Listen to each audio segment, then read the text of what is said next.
Bienvenue pour ce nouveau rendez-vous expert consacré aujourd'hui à l'analyse de l'ordonnance du 29 janvier 2016 et son décret d'application du 1er février de la même année. Alors, la nouvelle réglementation de la commande publique se met en place progressivement. Après la publication de l'ordonnance du 23 juillet 2015 relative au marché public, deux nouveaux textes sont parus au journal officiel, transposant en droit français la directive 2014-23 du 26 février 2014 sur l'attribution de contrats de concession. 23 ans après la loi Sapin, l'ordonnance 2016-65 du 29 janvier 2016 ainsi que le décret 2016-86 du 1er février 2016 ont pour objet de simplifier et de rationaliser l'architecture du droit interne des contrats de concession en rassemblant les règles régissant ces contrats spécifiques. Outre le rappel de certains principes fondamentaux de définition, l'ordonnance précitée fixe notamment les règles applicables à la passation et à l'exécution des contrats de concession, règles précisées par le décret du 1er février. Quelles sont les principales modifications et innovations contenues dans ces textes s'agissant notamment des procédures de passation? Quelles sont les caractéristiques du nouveau régime des avenants? Assiste-t-on à une unification du régime des contrats publics? Alors, autant de questions auxquelles Jacques Dabreteau, avocat au barreau de Paris, responsable de l'activité droit public des affaires au sein du cabinet Ashurst LLP, va tenter de répondre au cours de ce webinaire.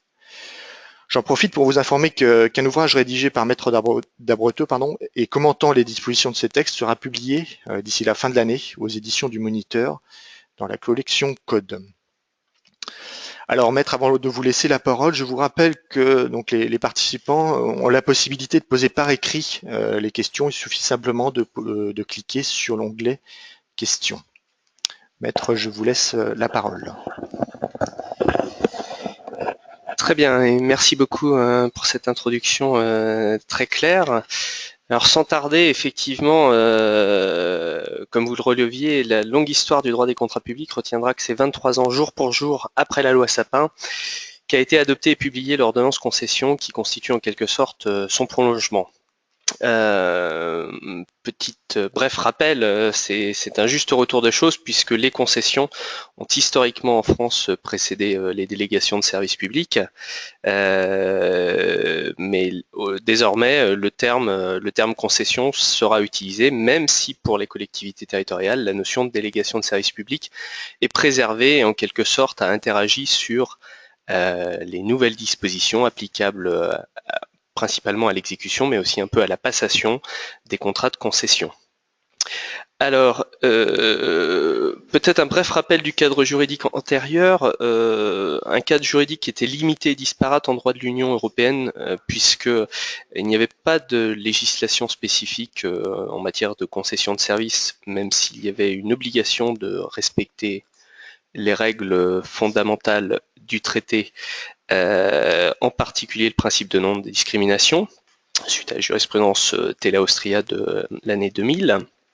Des règles qui s'appliquaient également aux concessions, puisqu'elles avaient été étendues par la jurisprudence de la Cour Conam de 2005.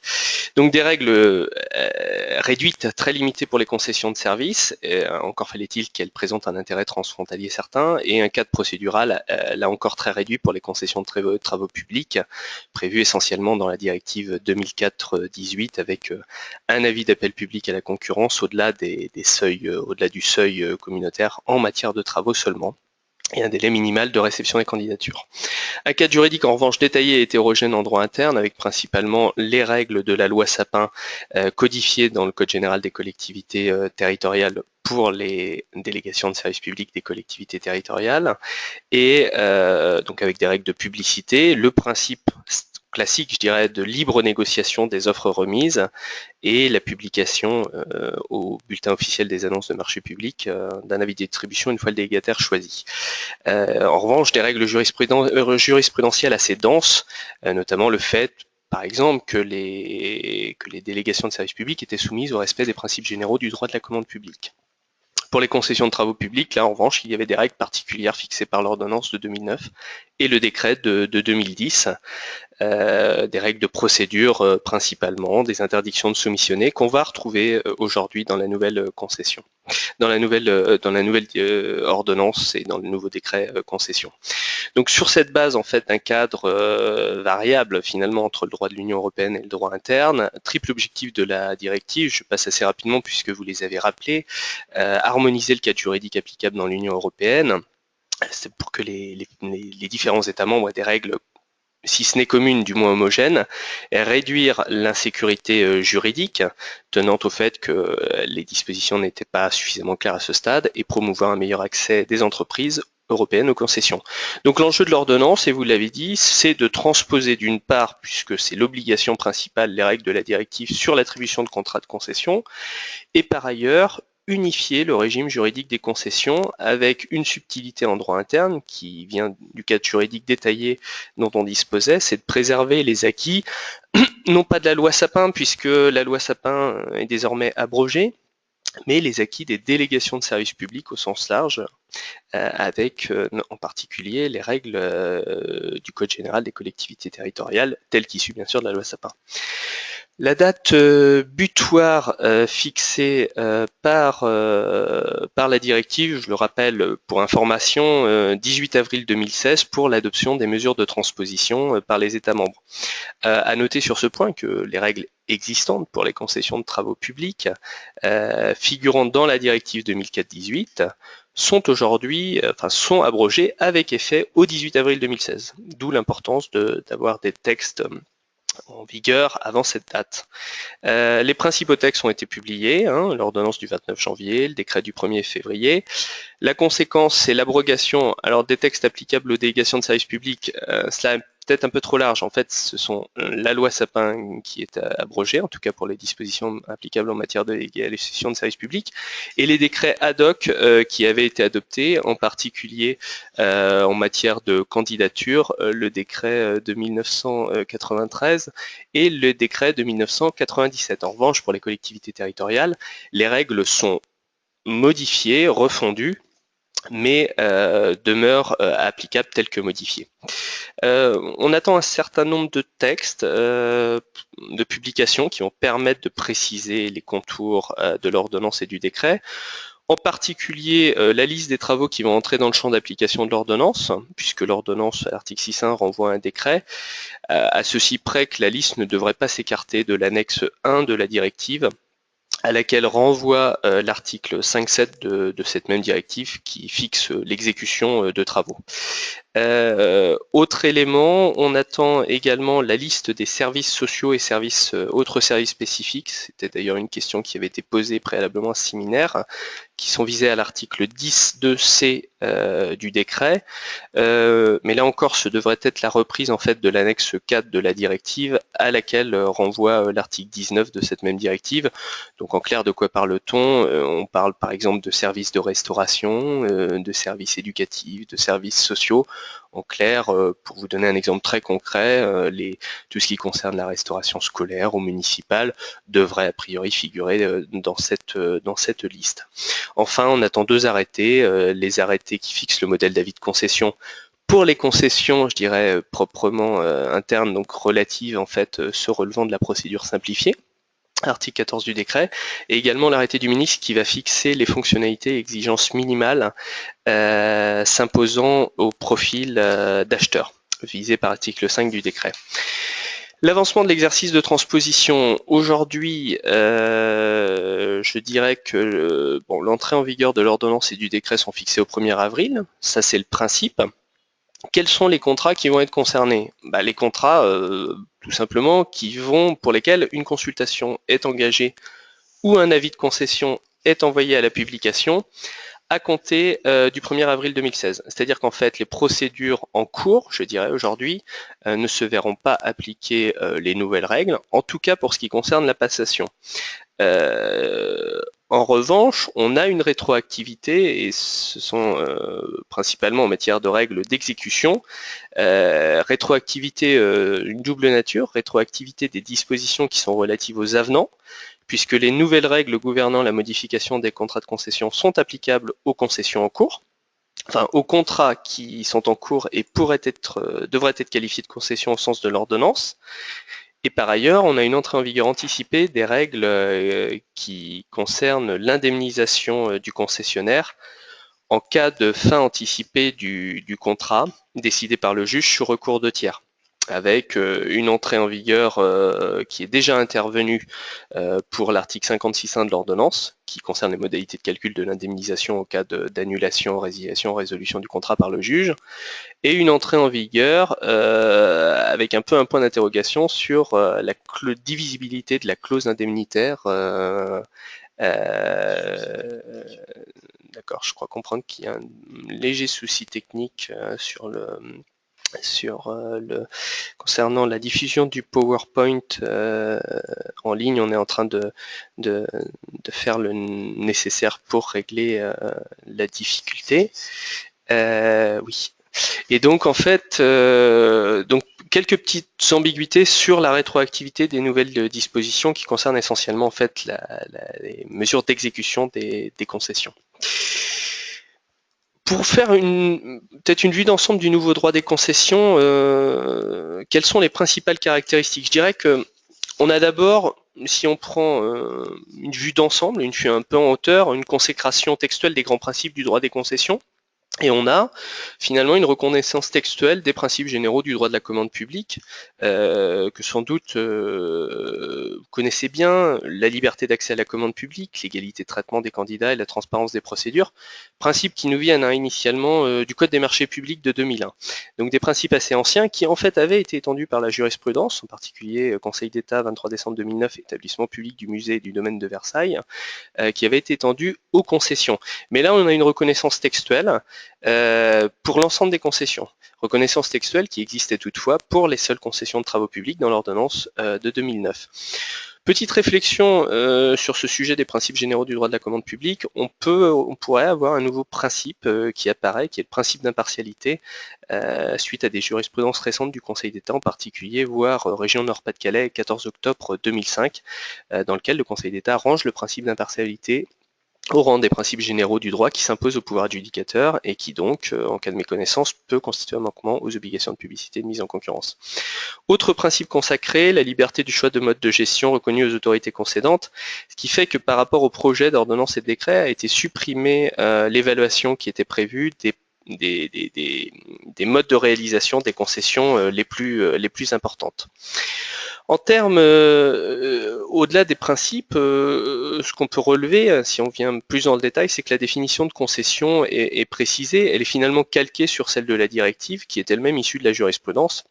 La concession étant désormais un contrat par lequel une ou plusieurs autorités concédantes confient à un concessionnaire auquel est transféré le risque d'exploitation, soit l'exécution de travaux, soit la gestion de services, la rémunération consistant soit dans le droit d'exploiter l'ouvrage ou le service, soit dans ce droit assorti d'un prix versé par l'autorité concédante. Le critère, je dirais, déterminé aujourd'hui, c'est le transfert du risque d'exploitation qui va être décisif finalement dans la qualification du contrat pour distinguer les concessions dans lesquelles le risque d'exploitation est transféré des marchés publics dans lesquels il ne l'est pas. Bon, c'est une reprise de la jurisprudence, je cite quelques-unes, Parking Brixen de 2005 de la Cour de justice de l'Union européenne, ou encore en droit interne, département de la Vendée, Conseil d'État 2008. En conséquence, on peut penser que certains contrats, tels que les contrats de régie intéressée, pourraient ne pas être qualifiés de concession dès lors que le transfert du risque d'exploitation ne serait pas suffisant. On rappelle qu'un contrat de régie intéressée, c'est un contrat dans lequel la rémunération dépend d'une partie fixe et d'une formule d'intéressement, partie variable.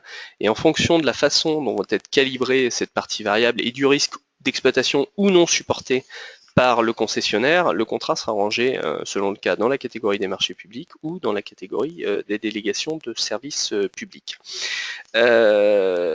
Avec cette nouvelle directive, ces nouvelles ordonnances et décrets, on voit apparaître cette nouvelle notion de concession de service, qui est une nouvelle catégorie de contrat finalement en droit interne, Alors que recouvre en fait cette nouvelle catégorie de contrats? Concession de services dans lesquels il n'y aurait pas de service public. On peut avoir quelques idées, on peut penser à certains contrats pour lesquels aucune qualification juridique véritablement appropriée n'avait été trouvée jusqu'ici.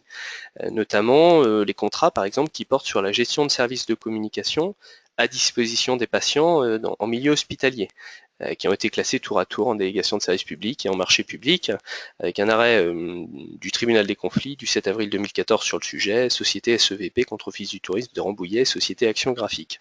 On peut aussi penser aux contrats d'exploitation de mobilier urbain. On peut imaginer que certains seront requalifiés comme contrats de concession de service en l'absence de service public et sous réserve d'une éventuelle qualification au contrat d'occupation du domaine public, voire un contrat de marché public. Enfin, ou autrement, on peut aussi penser au contrat qui confie l'édition d'une publication en contrepartie de la rémunération par l'exploitation de la publicité. Je vous renvoie à ce sujet à un arrêt du tribunal des conflits du 7 avril 2014. Enfin, on peut aussi penser à des contrats qui jusqu'ici sont des contrats qualifiés de DSP, mais qui pourraient demain s'avérer être des contrats de concession, par exemple les conventions d'exploitation de casinos, sous réserve que les règles en la matière, en particulier dans le code de la sécurité intérieure, soient modifiées.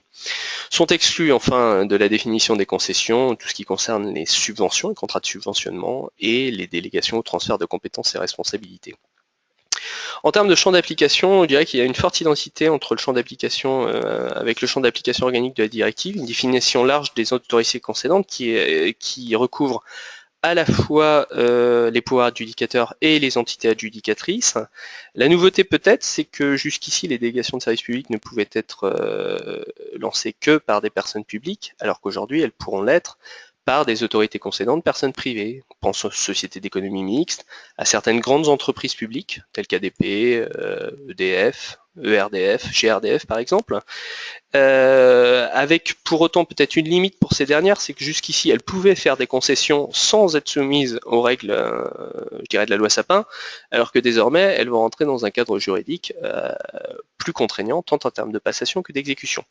À noter aussi, en termes d'unification et d'homogénéisation du droit, que les concessions passées par les personnes publiques sont qualifiées de contrats administratifs, ce qui permet de remédier au passage à l'imperfection de l'ordonnance de 2009 qui qualifiait de contrat administratif l'ensemble des contrats de concession de travaux publics et non les seules concessions passées par des personnes publiques, ce qui était toutefois un peu baroque en droit.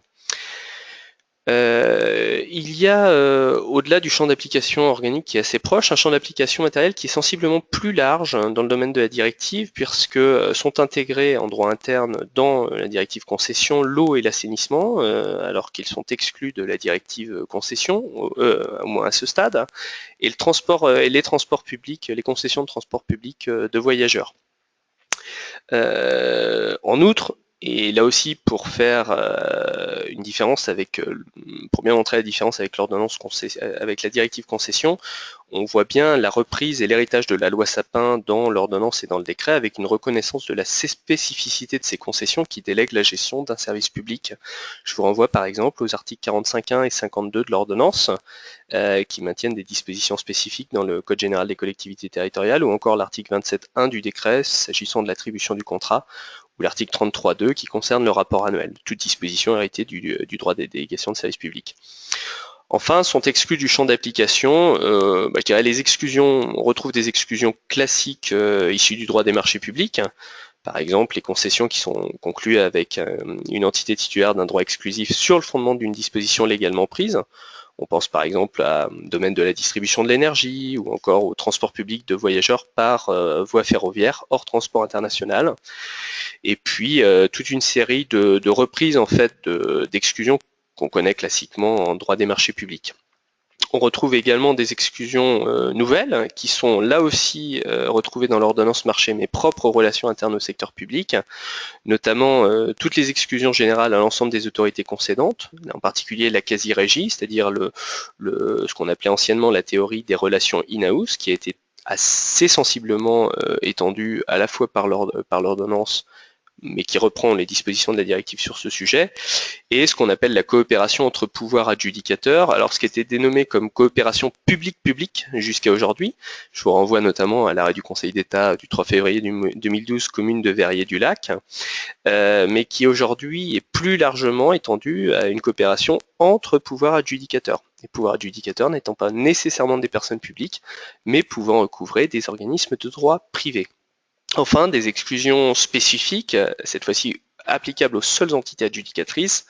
Bon, ce sont des exclusions classiques et bien connues. La notion d'entreprise liée, donc il s'agit de concessions intra-groupe entre guillemets, quand ils sont conclus entre une entité adjudicatrice et une entreprise liée à cette dernière, en termes de comptes consolidés, en termes de relations d'influence dominante de l'entité adjudicatrice sur son entreprise liée ou de l'entreprise liée sur l'entité adjudicatrice. Et également le phénomène de la co-entreprise, mais qui là pour le coup est beaucoup plus limité en termes d'exclusion. Pour en venir aux règles générales de passation des nouvelles concessions, je dirais qu'il y a un socle de règles communes, donc classiquement règles communes et ensuite 2 procédures de passation.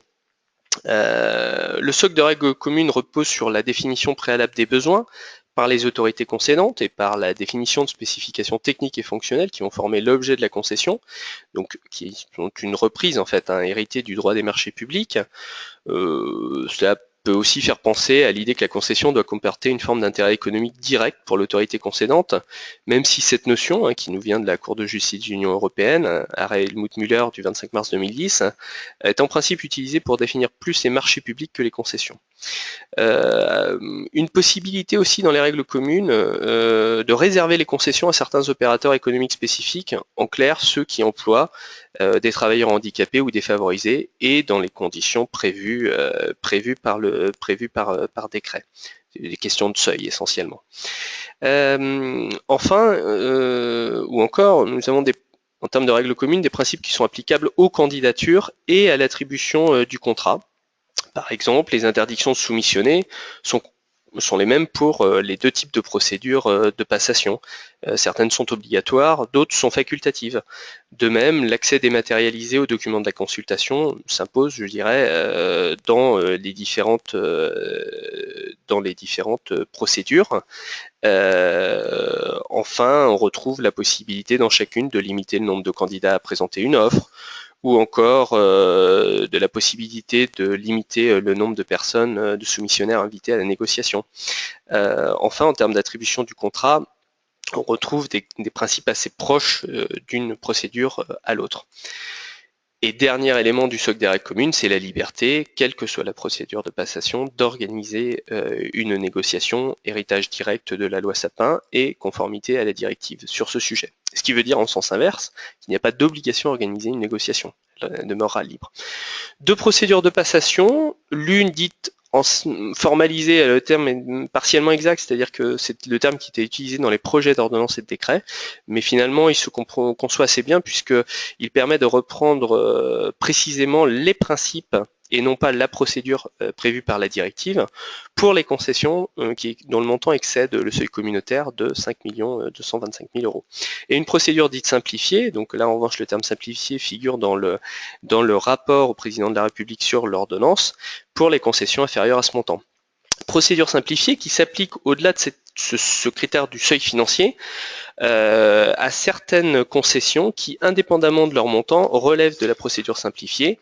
En l'occurrence, eu égard à leur objet, on pense aux services de l'eau et de l'assainissement, aux services de transport public de voyageurs et aux services sociaux ou autres services spécifiques, sachant que pour cette dernière catégorie, nous allons retrouver des règles de la procédure formalisée.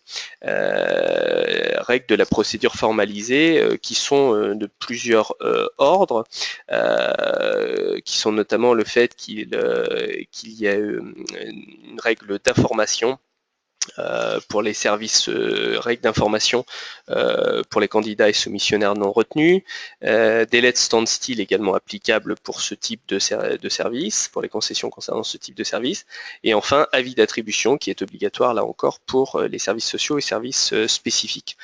Donc comme vous pouvez le voir sur le PowerPoint, on a essayé de résumer, faire une petite synthèse comparative des nouvelles procédures par rapport au droit antérieur, ce qui permet de bien visualiser la simplification qui est opérée par l'ordonnance et le décret grâce, je dirais, à l'exercice de transposition.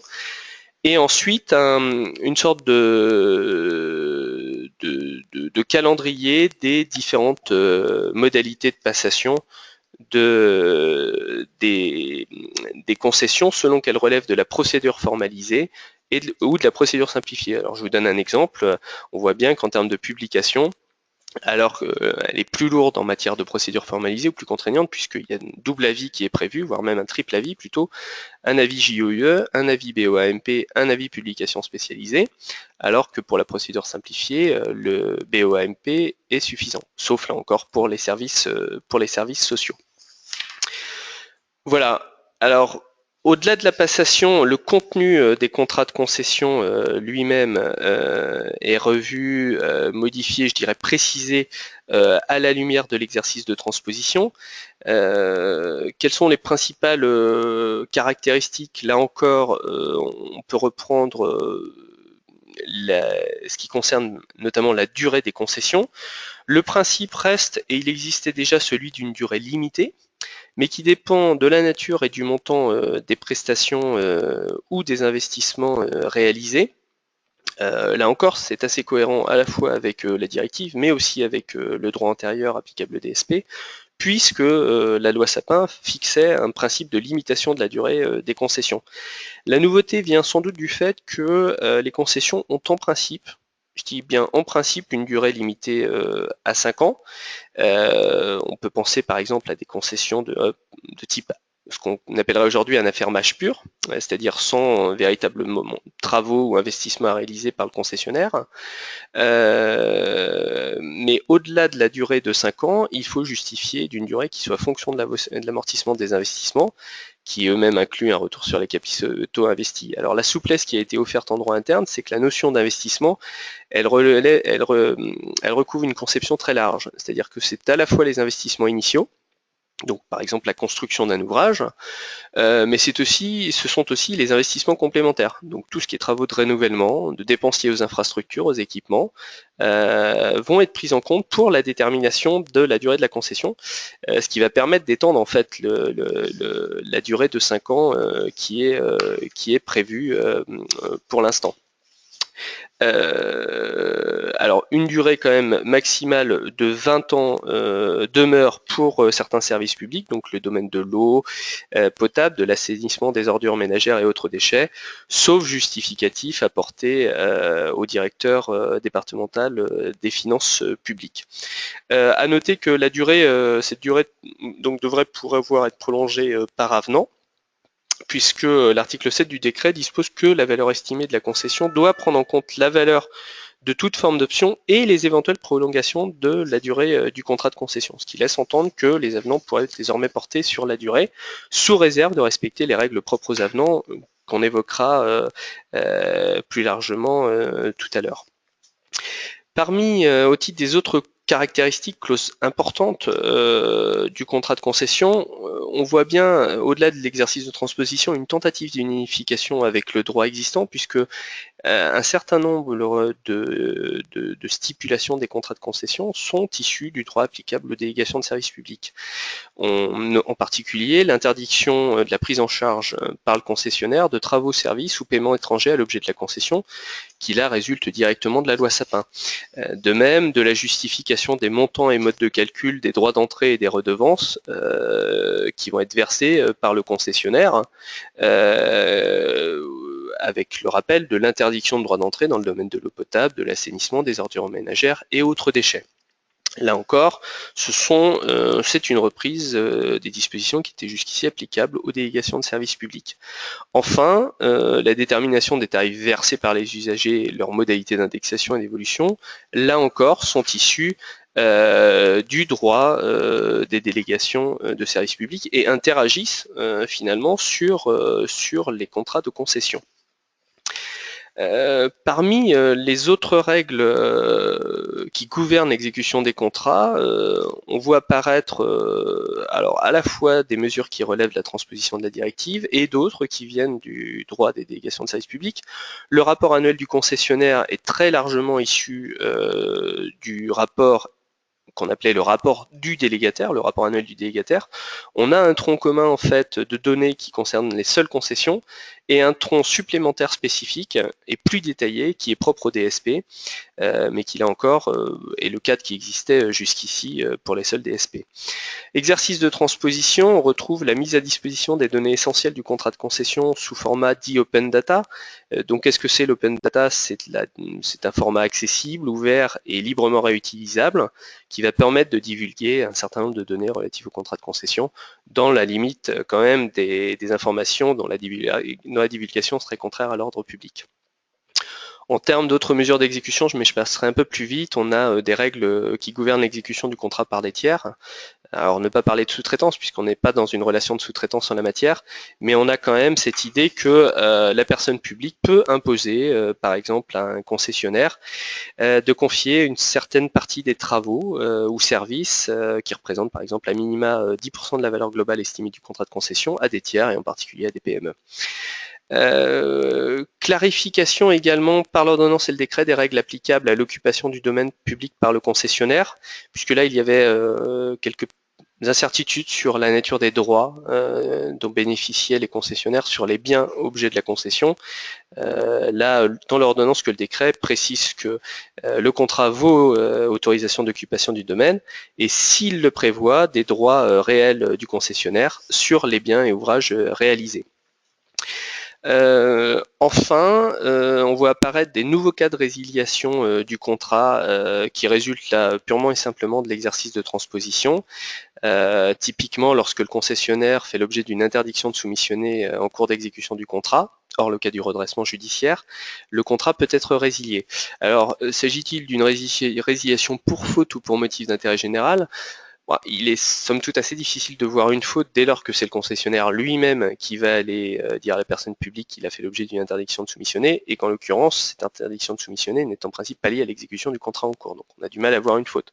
Pour autant, il conviendra d'organiser contractuellement, c'est une recommandation, les modalités de résiliation dans une telle hypothèse. Dans l'intérêt de la personne publique, de l'autorité concédante et du concessionnaire, il conviendra d'être clair dans le contrat sur les modalités, les conséquences en particulier financières d'une telle résiliation.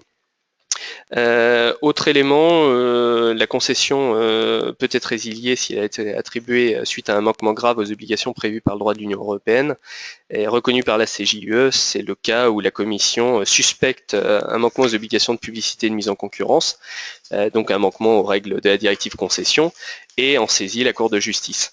Enfin, l'exécution du contrat de concession peut être résiliée. Le contrat peut être résilié si la concession ne peut être poursuivie sans une modification contraire aux dispositions de l'ordonnance, c'est-à-dire contraire au nouveau régime des avenants, sur lequel je vous propose de passer maintenant, puisque le régime des modifications des contrats de concession a été sensiblement revu, avec peut-être un premier rappel. Il y avait deux objectifs finalement aux règles de modification des contrats de concession.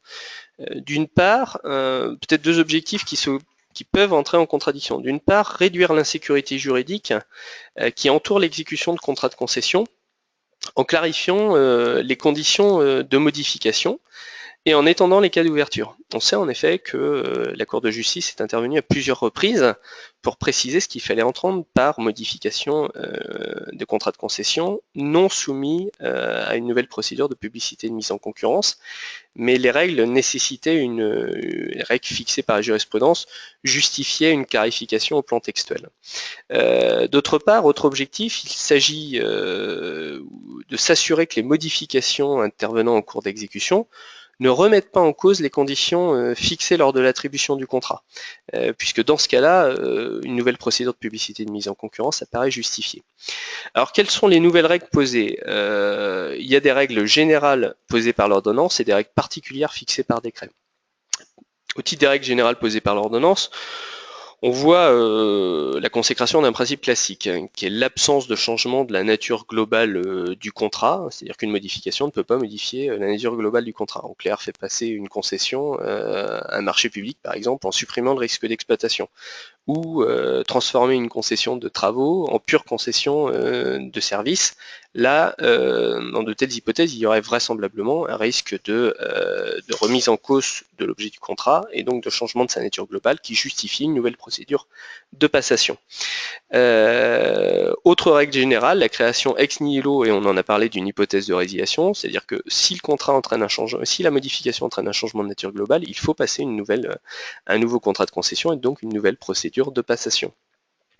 Ces nouvelles règles sont précisées par décret, avec un cas de modification autorisé par principe, le respect de seuil de minimis, et 5 cas de modification autorisés sous condition. Avec de précision, des règles dérogatoires pour les concessions des entités adjudicatrices. Alors que veut-on dire par dérogatoire? En fait, il s'agit de règles plus souples, on le précisera sur les cas de modification autorisés sous condition. Et puis, une publicité de certaines modifications pour les seules concessions qui relèvent de la procédure formalisée. C'est-à-dire qu'un avis en fait de modification doit être publié pour certaines de ces modifications. Alors, le nouveau panorama des modifications se présente comme suit. Des modifications autorisées par principe, c'est le cas numéro 1, les modifications de faible montant, dans lequel un double seuil dit de minimis doit être respecté. La modification doit être un montant inférieur au seuil de la procédure dite formalisée, donc 5 225 000 € hors taxe, et inférieur à 10% du montant initial de la concession. Alors, intéressant puisque, comme on l'a expliqué, le montant initial de la concession, c'est la valeur de cette dernière qui est définie à l'article 7 du décret et qui comprend la rémunération totale estimée sur la durée du contrat, y compris au stade précontractuel, c'est-à-dire les primes qui auraient pu être versées au cours de la procédure de passation. Donc ce montant de 10%, il pourrait être assez élevé, mais dans la limite de 5 225 000 €. À noter qu'il y a un double plafonnement en cas de modification successive, c'est-à-dire que le double seuil de minimis, il est pris en compte au regard du montant cumulé des modifications pour l'appréciation des seuils. Le cas numéro 2 des modifications, là pour le coup c'est quel que soit leur montant, si le contrat de concession peut être modifié quel que soit le montant de la modification, si ces modifications étaient prévues dans le contrat de concession. Avec une réserve naturellement, c'est qu'il convient pour les parties de prévoir par des clauses claires, précises et sans équivoque les modifications envisagées. Alors, une souplesse dans ce cas de modification, c'est l'absence de conditions de montant qui permet de modifier assez largement, avec une liberté, une absence de limite sur la nature et l'objet des modifications, sous réserve naturellement de ne pas bouleverser la nature globale du contrat. Néanmoins, une condition importante, c'est la prévisibilité et l'anticipation des hypothèses de modification qu'on va organiser contractuellement, puisque en fait ce seront des modifications qui seront entre guillemets un peu automatiques. On peut penser à des clauses de révision ou d'indexation de prix, des clauses d'évolution technologique pour faire face à l'obsolescence, telles que prévues par exemple dans la directive. Donc il faudra bien organiser contractuellement ce type de modification et être le plus précis possible, par exemple en termes d'occurrence, c'est-à-dire date à laquelle elle peut intervenir, en termes de montant par exemple. Voilà, il conviendra d'être assez précis sur ce sujet. Les cas numéros 3 et 4 peuvent être regroupés puisque finalement ce sont des cas dans lesquels la concession doit être modifiée pour faire face à des travaux ou services supplémentaires ou à des circonstances imprévisibles. Dans les deux cas, le montant cumulé doit être inférieur à 50% du montant initial pour les seuls pouvoirs adjudicateurs. Ça veut dire que pour les entités adjudicatrices, on est sur des règles plus souples. Les circonstances imprévisibles pouvant en pratique être mises en parallèle avec le cas de l'imprévision. Aujourd'hui, la théorie de l'imprévision applicable dans les contrats publics et permettant de modifier ces derniers, voire d'aboutir à la résiliation s'il n'est plus possible de les modifier. Le cas numéro 5 pose plus de difficultés, il concerne la substitution de concessionnaire. En clair, un nouveau concessionnaire par rapport à celui auquel a été attribué le contrat initial. Il y a deux hypothèses. Ou bien cette substitution a été prévue dans le cadre du cas numéro 2, donc par une clause claire, précise et sans équivoque, ou bien elle résulte d'opérations de restructuration du concessionnaire initial, et sous réserve que le nouveau concessionnaire présente des capacités économiques, financières, techniques et professionnelles fixées initialement par l'autorité concédante. Petite difficulté puisque les notions d'opération de restructuration ne sont pas précisément définies dans l'ordonnance et le décret, mais sont plus claires dans la directive. Et on voit apparaître les notions de cession de contrat et également de modification de l'actionnariat du concessionnaire. Enfin, dernière hypothèse de modification sur laquelle je passerai assez rapidement, ce sont les modifications dites non substantielles. 4 hypothèses sont prévues. Celles, en fait, sont réputées substantielles, celles qui auraient un impact sur la procédure initiale de passation de la concession, celles qui modifieraient l'équilibre économique de façon favorable au concessionnaire d'une manière non prévue dans le contrat initial, celle qui étendra de façon considérable le champ d'application de la concession. On peut se demander si aujourd'hui la jurisprudence dite Vélib du Conseil d'État, qui certes concernait les marchés publics, pourrait être encore appliquée au regard de ce cas particulier. Ou enfin une cession de contrat qui serait effectuée en dehors des cas autorisés par la directive, c'est-à-dire clause de règle examen ou d'option ou opération de restructuration. Pour terminer, a-t-on une unification, pour répondre à votre question Richard, du régime des contrats publics? C'est vrai qu'il y a des ressemblances et dissemblances avec les marchés publics. Les ressemblances peuvent tenir à l'homogénéité des définitions, à la simplification des catégories juridiques, c'est-à-dire que tous les contrats publics aujourd'hui qui relèvent de la commande publique passée par des personnes publiques sont des contrats administratifs. Donc on simplifie finalement les catégories. Dissemblances qui sont assez logiques par rapport au marché public. Les règles procédurales restent plus souples pour les concessions, en particulier grâce à la libre négociation de ces dernières. Dissemblance aussi en termes de modalités d'entrée en vigueur et de rétroactivité des nouvelles dispositions. On voit bien que les nouvelles dispositions de la directive concession sont applicables, de l'ordonnance et du décret sont applicables à compter du 1er avril. Pour autant, les règles en matière d'exécution sont applicables aux concessions en cours, ce qui ne devrait pas être le cas pour les modifications applicables au marché public au regard de l'ordonnance du 23 juillet et du projet de décret qui a été diffusé par la DAJ. Ressemblance et dissemblance avec les délégations de services publics. On retrouve les règles applicables aux délégations de services publics locales, qui sont désormais un sous-ensemble de la catégorie de concession, avec un contenu du contrat de concession, on l'a dit, qui est largement issu de la loi Sapin. En termes de dissemblance, on peut noter que le régime des délégations de services publics, régime général des délégations de services publics de l'État, a disparu de l'État et de ses établissements publics, alors qu'il est maintenu pour les collectivités territoriales. Et puis dissemblance également par rapport aux règles de modification des contrats de concession, qui sont quand même assez sensiblement revues par rapport à ce qui existait aujourd'hui dans le régime des délégations de services publics, pour lesquelles finalement on n'avait que des hypothèses de modification de la durée des concessions qui étaient prévues dans le Code général des collectivités territoriales. Voilà pour cette présentation, certes un peu rapide, des nouvelles règles applicables au contrat de concession sur la base de l'ordonnance et du décret. Écoutez, maître, je vous remercie pour cette présentation très claire, très synthétique sur une thématique qui était quand même bien étendue. Alors, nous avons quelques questions que nous allons essayer quel maître d'Abreto va essayer de répondre. On va essayer de les reprendre. Alors, lors du lancement de la publication, est-il nécessaire de mettre à disposition des candidats le dossier de consultation?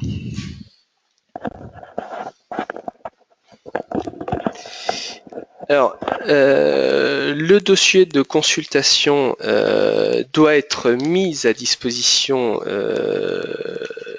des candidats naturellement en cours de procédure. Pour autant, lorsqu'on lance la consultation, il faut qu'il soit disponible ensuite, je dirais, pour les candidats qui pourraient être intéressés à y répondre, puisque l'autorité concédante doit offrir un accès gratuit, libre, direct et complet aux documents de la consultation à compter de la date de publication de l'avis de concession ou de la date d'envoi de l'avis ou de la date d'envoi de l'invitation à présenter une offre. De sorte que finalement, ça dépendra du fait de savoir si il y a finalement une sélection en fait des candidatures ou non prévues. Puisque dans le premier cas, l'avis de concession, on peut imaginer que ce soit candidature et offre, et donc tous les documents de la consultation doivent être à disposition, ou bien il y a une forme de sélection, et donc ça va être à compter de la date de l'envoi de l'invitation à présenter une offre que les documents devront être disponibles. Prendre les questions au fur et à mesure. Les nouvelles dispositions sont-elles applicables également aux concessions d'aménagement? Oui, de façon générale, avec des dispositions particulières qui sont fixées par l'ordonnance et le décret. Je vous renvoie notamment à l'article 51 du décret du 1er février 2016 qui vient modifier en fait le code de l'urbanisme et vient articuler les nouvelles règles avec celles qui étaient prévues jusqu'ici dans le code de l'urbanisme. Donc c'est l'article 51 du décret et également l'article 75 de l'ordonnance qui nous dit qui vient modifier le code de l'urbanisme et qui nous dit que l'article 52 de l'ordonnance concession, donc qui porte sur le rapport annuel, est applicable dans le domaine des concessions d'aménagement. Alors, suivons les questions. Alors, excusez. Oui. Alors, concernant la procédure de DSP eau potable, le décret concession distingue en son article 9 des procédures particulières applicables au contrat donc, dont la valeur est supérieure au seuil européen.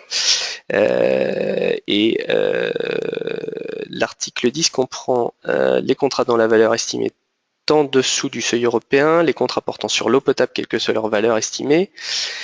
Concernant notamment les modalités de remise des plis, article 18 du décret s'impose pour les contrats de l'article 9.1 des délais de remise des plis. Cette disposition n'exclut pas expressément de cette obligation les contrats relevant de l'article 10.2. Aussi, me confirmez-vous que, quand bien même l'exclusion des contrats de l'article 10.2 n'est pas expressément mentionnée, toute disposition ne leur est pas applicable dès lors que sont seulement mentionnés les contrats de l'article 9.1. Alors, je dirais, essayer de répondre de façon peut-être un peu générale sur cette question. Ce qui est sûr, c'est qu'on a deux types de procédures qui dépendent, selon le cas, soit du montant de la concession, soit de son objet. Pour ce qui concerne l'eau et l'assainissement, elle relève de la procédure simplifiée, je dirais, quoi qu'il arrive. Pour d'autres concessions, je pense aux services sociaux, services spécifiques, il va falloir articuler des règles de la procédure simplifiée et d'autres de la règle de procédure formalisée. Pourquoi? Parce que la directive concession intègre les services sociaux et spécifiques dans son champ d'application pour certaines de ces dispositions, notamment la publication d'un avis d'attribution ou certaines règles particulières de procédure. Mais en ce qui concerne l'eau et l'assainissement, les règles applicables sont les règles générales applicables aux concessions, et pour ce qui concerne la procédure de passation, les seules règles prévues pour la procédure simplifiée.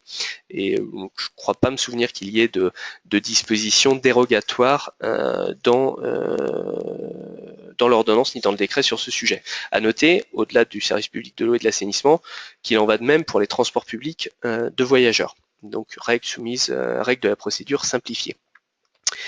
Quid de la modification du décret entre la version projet et la version définitive qui ne prévoit pas l'application au contrat en cours? Alors, j'imagine que le participant fait référence aux règles de modification des contrats en cours.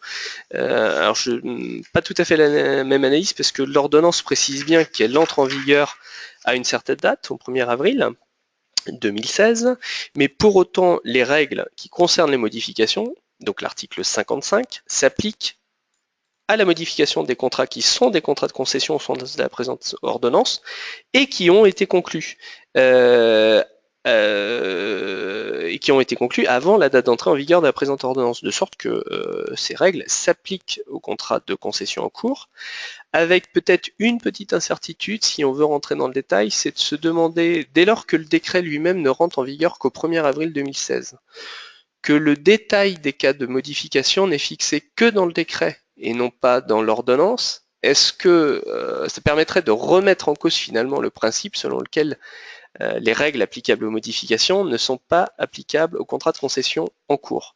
C'est un point un peu technique en droit.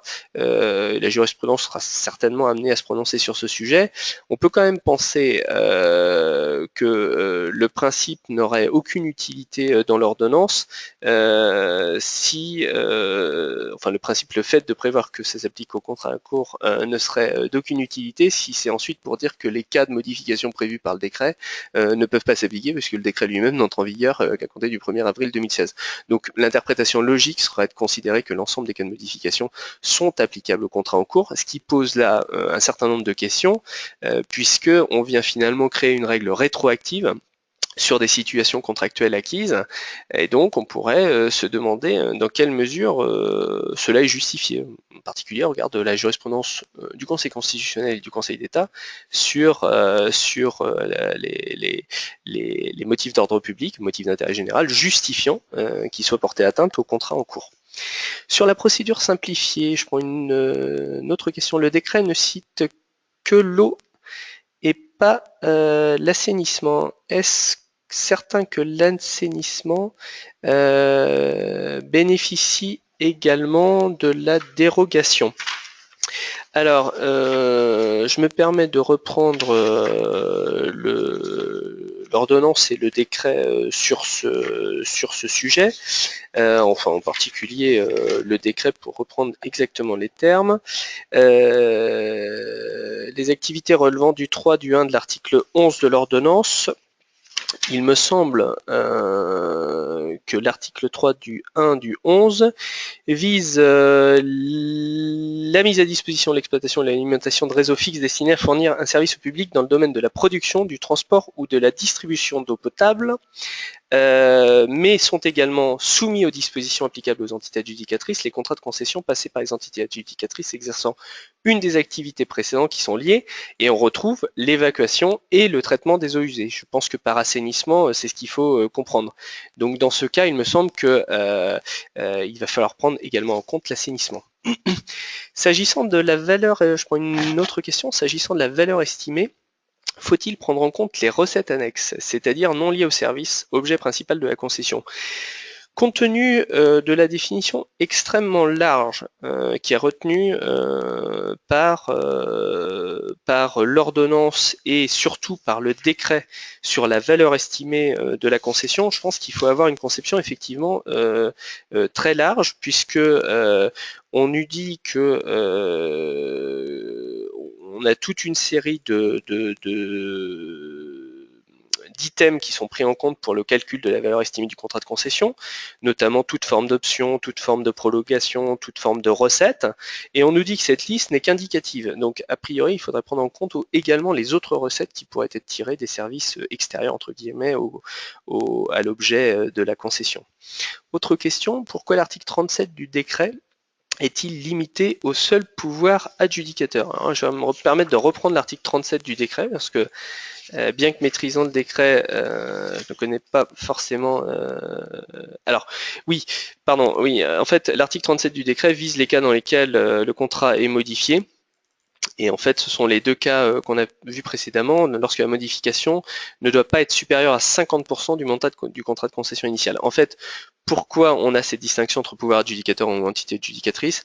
Alors, tout simplement parce que c'est l'exercice de transposition, je dirais le pouvoir réglementaire et le législateur délégué ont considéré qu'il ne fallait pas étendre cette limite qui est prévue par la directive pour les seules modifications des contrats de concession des pouvoirs adjudicateurs aux modifications des contrats de concession des entités adjudicatrices. Donc c'est un pur exercice de transposition. Une autre question, peut-on faire des procédures de type ouverte ou de type restreinte? La réponse est oui, on peut faire les deux, puisqu'en fait on a un délai maximal applicable aux candidatures et aux offres. Je reprends à cet égard le petit calendrier qui fait partie qui est sur la présentation, puisqu'on a un délai minimum de réception des candidatures qui est 30 jours à compter de la date de l'envoi de l'avis de concession, moins 5 jours en cas d'envoi électronique, et un délai de réception des offres qui est un minimum de 22 jours à compter de l'envoi de l'invitation à présenter une offre. Mais on nous dit dans l'ordonnance et dans le décret que le délai de réception de candidature, les candidatures peuvent être accompagnées, le cas échéant, des offres. Donc on peut faire de la procédure ouverte ou de la procédure restreinte. Autre question, est-il obligatoire ou seulement vivement recommandé de rédiger un règlement de la consultation? Alors, le règlement de la consultation n'est pas obligatoire, entre guillemets, si on prend strictement le texte applicable. Pour autant, il est plus que vivement recommandé, puisqu'il va permettre de fixer en fait les règles de la procédure. Et s'agissant de contrats de long terme, il est vraiment, je dirais, quasi nécessaire en pratique finalement que ces règles soient fixées, puisque l'avis de concession ne va le plus souvent pas être suffisant en termes de taille notamment pour permettre à l'ensemble des candidats d'avoir les différentes règles en tête. Autre question, confirmez-vous que la possibilité de prolonger la concession d'1 an pour motif d'intérêt général pourrait s'inscrire dans les cas de modification visés à l'article 36 du décret? Alors, par hypothèse, j'imagine que dans ce cas, on est dans un cas dans lequel on doit faire face à quelque chose de nouveau en cours d'exécution du contrat. Pourquoi? Parce que si la modification pour motif d'intérêt général, la prolongation d'1 an a été prévue ab initio, il faut, à mon sens, le prévoir dès le début dans le contrat, si c'est d'ores et déjà envisageable au stade auquel on conclut le contrat. En revanche, si ensuite on veut prolonger pour motif d'intérêt général, par exemple pour une durée d'1 an, il va falloir rentrer dans les cas de modification visés à l'article 36. Donc soit il y aura une circonstance imprévisible qui justifie cette prolongation, soit on aura des travaux ou services supplémentaires qui justifieront une prolongation d'une durée d'1 an, soit on pourra considérer que la modification n'est pas substantielle, mais alors là il faudra quand même faire bien attention, puisque la prolongation de la durée, derrière ça, qu'est-ce qui se cache en fait? Il se cache un équilibre économique le plus souvent nouveau. Tout dépend de la durée du contrat de concession, mais généralement, quand il y a une modification de la durée, il peut y avoir, et il y a le plus souvent, un impact sur l'équilibre du contrat. Donc il faudra quand même bien faire attention à cette possibilité. J'attire d'ailleurs, j'en profite, l'attention pour poser une question à mon tour, c'est est-ce que les règles, la règle de modification pour motif d'intérêt général des contrats de concession est ou non toujours applicable suite aux nouvelles règles fixées par l'ordonnance et le décret, puisque la modification pour motif d'intérêt général n'est pas en tant que telle envisagée par l'ordonnance et le décret. Je vous rappelle que c'est une règle générale applicable au contrat administratif, mais a-t-elle une valeur supérieure à la valeur législative de l'ordonnance, ou est-elle plutôt, comme on peut le penser, un principe général du droit, donc avec une valeur infralégislative, même si elle est supra-décrétale? La question à ce stade reste quand même posée. Autre question, pour les DSP de service, est-ce que le seuil de 209 000 € est le seuil de la procédure formalisée? Alors, en matière de concession de service, si on cherche à distinguer procédure simplifiée de procédure formalisée, pour faire simple, le seuil est aujourd'hui fixé à 5 225 000 € hors taxe. Autre question, le référé précontractuel n'est possible qu'envers les contrats administratifs. Ah oui, ça c'est... Alors effectivement, pas tout à fait, parce qu'en fait, vous avez le référé précontractuel le référé contractuel est envisageable devant les juridictions judiciaires pour les contrats qui relèveraient de contrats de droit privé.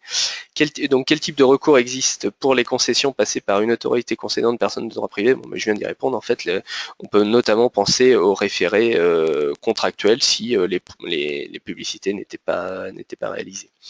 Sur le règlement de la consultation, doit-on pondérer les sous-critères de jugement des offres? Alors, au regard du texte, non, et au regard de la jurisprudence, non plus, en tout cas en matière de concession. Par contre, il y a l'obligation de hiérarchiser les critères. Alors, pour les concessions qui sont supérieures au seuil, donc les concessions soumises à la procédure formalisée, en quoi consiste l'obligation de hiérarchiser les critères? Tout simplement, il s'agit de dire dans un règlement de consultation, pour l'attribution du contrat seront prises en compte par ordre décroissant d'importance ou croissant d'importance les critères suivants. Donc par exemple, c'est pas valeur technique de l'offre,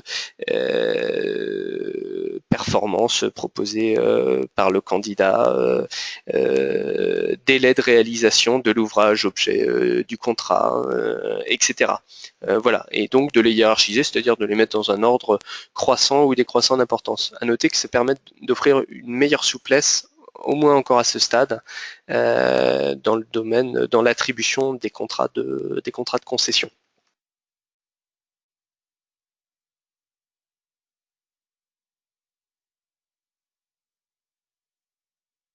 Ouais. Enfin, une dernière question, est-ce que le rapport du choix de mode de gestion préalable au lancement de la consultation est supprimé? Oui, alors vous faites sans doute référence à l'évaluation préalable qui était prévue dans le projet d'ordonnance et de décret concession. Il a été supprimé effectivement dans les textes qui sont parus en janvier et février, sans doute pour la raison que j'évoquais lors de l'exposé, qui consiste à dire à partir du moment où on consacre le libre choix du mode de gestion par les autorités concédantes, on a un peu de mal à comprendre qu'il y a en plus une évaluation préalable. Il y avait une forme de contradiction qui a été supprimée, ce qui permet au passage de souligner la vraie différence qui est faite entre les contrats de concession et les marchés publics, en particulier les marchés publics de partenariat, pour lesquels je vous rappelle que l'évaluation préalable pour le coup est maintenue et au contraire confirmée. Voilà, je vous remercie pour vos différentes questions en espérant y avoir répondu le plus précisément possible. Écoutez, maître, merci de vous être donc prêté à l'exercice de réponse à ces questions posées directement. Donc je vous remercie d'avoir assisté à ce webinaire donc, consacré à cette ordonnance du 29 janvier et au décret du 1er février. Alors je vous prie de nous excuser, il y a eu un problème technique au niveau du PowerPoint, donc tous les participants recevront ce PowerPoint, tous visiblement ne pouvaient pas le voir, donc voilà, vous le recevrez. Alors vous pourrez retrouver une analyse détaillée de ces deux textes, donc de l'ordonnance et du décret, dans le numéro d'avril de la revue Contrat public. Et enfin, donc je vous signale que nous aurons l'occasion d'organiser d'autres rendez-vous experts dans les prochaines semaines afin de décrypter notamment les dispositions de l'un des décrets d'application de l'ordonnance du 23 juillet 2015 relative au marché public, dont la publication est imminente, enfin du moins doit intervenir dans les toutes prochaines semaines. Pardon. Ouais. Voilà, je vous remercie. Oui, peut-être une dernière petite précision sur la question du référé précontractuel, parce que je suis passé assez vite dessus. Je vous rappelle quand même que le référé précontractuel n'est pas applicable qu'au seul contrat administratif et que le référé précontractuel est également envisageable devant les juridictions judiciaires pour les contrats qui relèveraient de la qualification de concession de droit privé, entre guillemets. Hein. Donc, pas d'exclusion du référé précontractuel sur ce sujet. Merci, au revoir. Merci pour ces dernières précisions.